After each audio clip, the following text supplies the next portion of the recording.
प्रधानमंत्री नरेंद्र मोदी के कार्यकाल का 9 वर्ष पूरे होने पर किले के रोड पर स्थित मृत मुक्ताकाशी मंच से जनसभा में यूपी कैबिनेट मंत्री बेबी रानी मौर्य, दिल्ली बीजेपी के पूर्व प्रदेश अध्यक्ष व सांसद मनोज तिवारी, सांसद साक्षी महाराज और राज्यसभा सांसद बाबूलाल जनता के सामने सरकार की उपलब्धियों को गिनाया। सांसद साक्षी महाराज ने सर्किट हाउस में बात करते हुए बताया कि यह जनता है, सब जानती है, लोग रात में सपना देखते हैं और विपक्ष दिन में सपना देख रहा है। यह मोदी युग है, अब हर एक व्यक्ति राष्ट्रवादी हो गया है। वहीं उन्होंने कहा कि विपक्ष आने वाले चुनाव में अपनी शाख ही बचा ले, वही बहुत है। बीजेपी फिर से 350 से ज़्यादा सीट जीतेगी और पुनः सरकार बनाएगी। सांसद जी, बीजेपी को हराने के लिए पूरी विपक्षी एकता एक हो गई है, क्या उनका ये सपना रह जाएगा? ऐसा है कि लोग रात में सपना देखते हैं, विपक्ष इकट्ठा होकर के दिन में सपना देख रहा है, तो ये सपना सपना ही रहेगा। देख रहे हो मीठे सपने, सपने कब होते हैं अपने।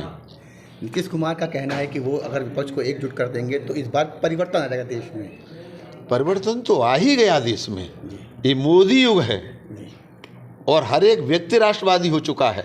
इतना बड़ा परिवर्तन, जो पाकिस्तान हमसे कश्मीर मांग रहा था वो 2 किलो आटा मांग रहा है, और कितना परिवर्तन चाहिए? इतना बड़ा परिवर्तन।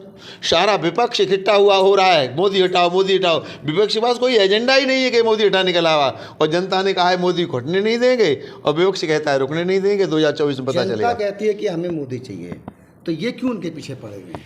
और जनता कहती है हमें मोदी चाहिए, उन्हें अपनी अपनी साख बचाने की आवश्यकता है, अपनी अपनी पड़ी हुई है। तो मुझे लगता है कि ये जनता है, सब जानती है, आप भी जानते हैं, जनता भी जानती है। 2024 में 350 सीट से ज़्यादा लेकर मोदी सरकार बनने वाली है। अच्छा, अखिलेश यादव को क्या कहेंगे जो हमेशा कहते रहते कि बेचो और बांटो? मतलब अखिलेश यादव जी से विनम्रता से हम ये कहना चाहेंगे, अपने पिता श्री की राजनीति कुछ सीखने का प्रयास करें। जैसे वो कद्दावर नेता थे, जमीनी नेता थे, नेता बनने का प्रयास करें। महाराज जी, आदिपुरुष फिल्म के लिए क्या कहेंगे? आदिपुरुष के जो रचयिता हैं उन लोगों ने अपनी गलती को स्वीकार किया है और संशोधन की बात की है। उन्हें जो संशोधन दिया जाएगा उसे करेंगे। धर्मांतरण आपके बहुत काफ़ी हाईलाइट हो रहा है, क्या धर्मांतरण पे क्या करेंगे? धर्मांतरण तो होना ही नहीं चाहिए, कोई भी हो, जबर या किसी का धर्मांतरण नहीं हो सकता, इसलिए हम लोग उसके खिलाफ हैं। ठीक है। और आप यहाँ पर तिरंगा यात्रा लेकर के पैदल श्रीनगर तक आ गए, इसके लिए मोदी का धन्यवाद करिए। अच्छा, अखिलेश यादव कहते हैं कि अक्सर इनका आरोप रहता है कि बांटो और बेचो, ये भाजपा की नीति और इनकी दोनों है।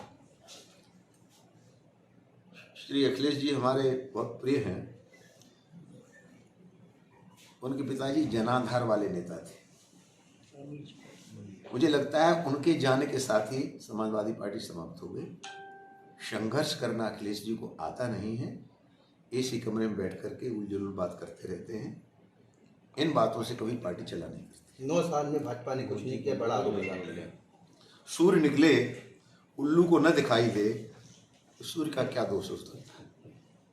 कश्मीर से धारा 370 35 को हटाना, जो पाकिस्तान रोज रोज हमसे कश्मीर मांगता था, देखता रह गया। अब 2 किलो चून मांग रहा है, आटा मांग रहा है।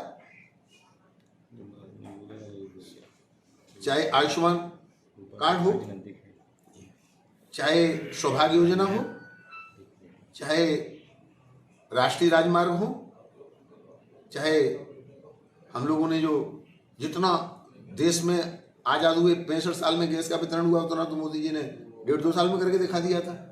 चाहे शौचालय का मामला हो, चाहे प्रधानमंत्री आवास हो, कोई एक काम है। जन्म से लेकर मृत्यु पर्यंत 80 करोड़ लोगों को फ्री में राशन देना कोई छोटी बात है क्या? उसके बाद ये अखिलेश कहें कि 9 साल में कुछ किया नहीं, तो मैं तो यही कहूँगा सूर्य निकले उल्लू को न दिखाई दे, सूर्य का कोई दोष नहीं। एक आखिरी सवाल, 2024 के लोकसभा चुनाव में गलतफहमी किसकी दूर होगी, आपकी विपक्ष की? हम तो कभी गलतफहमी में रहते नहीं।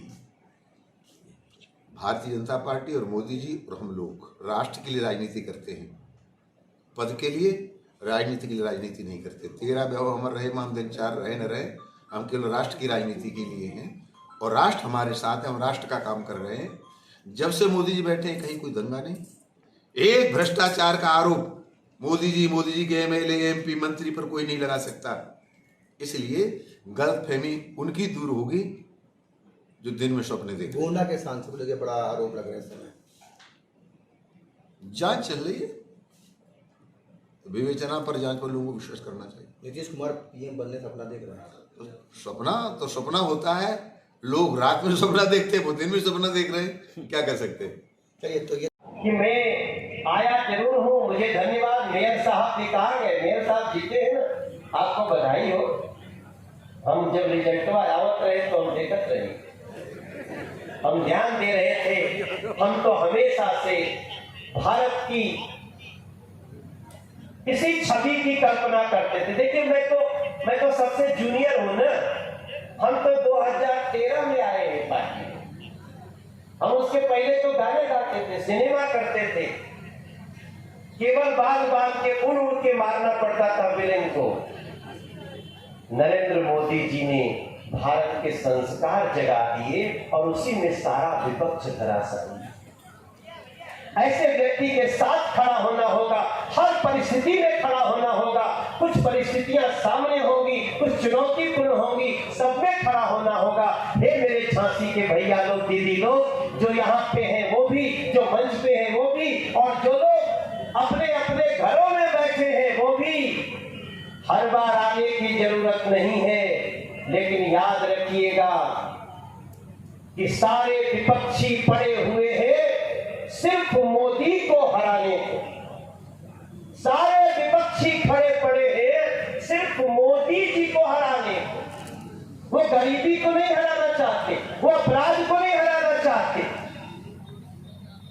वो युवाओं को नहीं जिताना चाहते, महिलाओं को नहीं जिताना चाहते। तो सारे विपक्षी खड़े पड़े हैं केवल मोदी जी को हराने को, और एक अकेला मोदी खड़ा है सारा भारतवर्ष जिताने को, सारा भारतवर्ष जिताने को। मेरे